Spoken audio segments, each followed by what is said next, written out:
প্রিয় বন্ধুরা, গণিত ফ্যাক্টের আজকের পক্ষ থেকে আমাদের হচ্ছে নতুন একটি আয়োজন। সেটা হচ্ছে আমরা এখন দেখব সহজেই কিভাবে 1 থেকে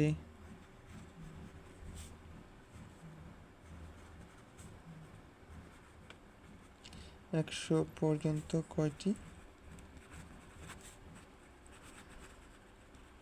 মৌলিক সংখ্যা আছে।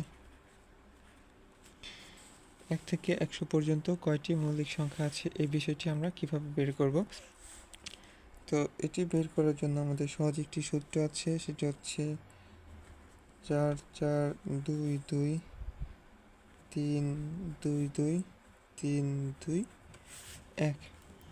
এটি একটু মনে রাখুন, 4 4 2 2 3 2 2 3 2 1। টোটাল কত হচ্ছে ইকুয়াল হচ্ছে 25টি। অর্থাৎ আমাদের হচ্ছে 1 থেকে 100 পর্যন্ত 1 থেকে 100 পর্যন্ত 1 থেকে 100 পর্যন্ত মোট মৌলিক সংখ্যা হচ্ছে কতটি? 25টি। 1 থেকে 100 পর্যন্ত মৌলিক সংখ্যা হচ্ছে 25টি। তো এই 25টি আমরা কিভাবে মনে রাখতে পারি? কিভাবে বলতে আমি এইভাবে যদি বলি যে 1 থেকে 10,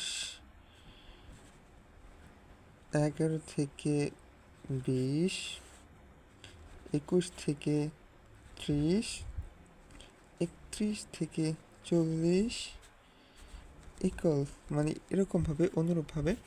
তো দেখেন আমাদের এই সূত্রটা 1 থেকে 10 পর্যন্ত মৌলিক সংখ্যা আছে কয়টি? এই দেখুন প্রথমে কত লিখছি আমরা? 4টি। দেন হচ্ছে আমাদের আবার 11 থেকে 20 পর্যন্ত মৌলিক সংখ্যা আছে কয়টি? কত লেখা আছে আমাদের? 4টি। দেন হচ্ছে আমাদের 21 থেকে 30 এর মধ্যে মৌলিক সংখ্যা আছে কতটি? দেখুন আমাদের সূত্রে কতটি আছে? 2টি।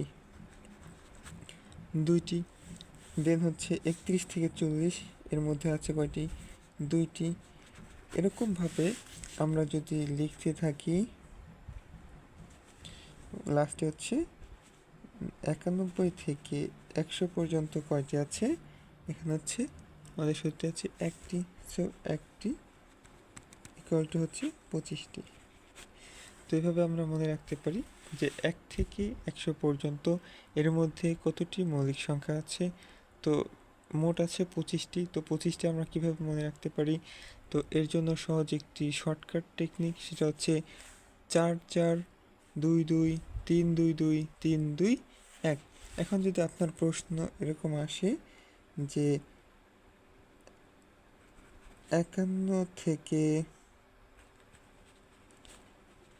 100 পর্যন্ত মৌলিক সংখ্যা কতটি? তো এখানে আপনি কিভাবে বের করবেন? তো এখন আপনি দেখেন 51 থেকে 100 পর্যন্ত মৌলিক সংখ্যা কয়টি? এখানে যেহেতু 51 থেকে বের করতে বলতেছি, তো আমরা পরের 5টি দেখব। 1 2 3 4 5। এই 5টাকে বাদ দেব, এই 5টাকে বাদ দেব, এই 5টাকে যোগ করব। এখানে দেখেন কয়টি আছে? 3 2 5 5 1 6 6 আর 2 8 8 আর 2 10টি। তো এখানে আমাদের উত্তর হবে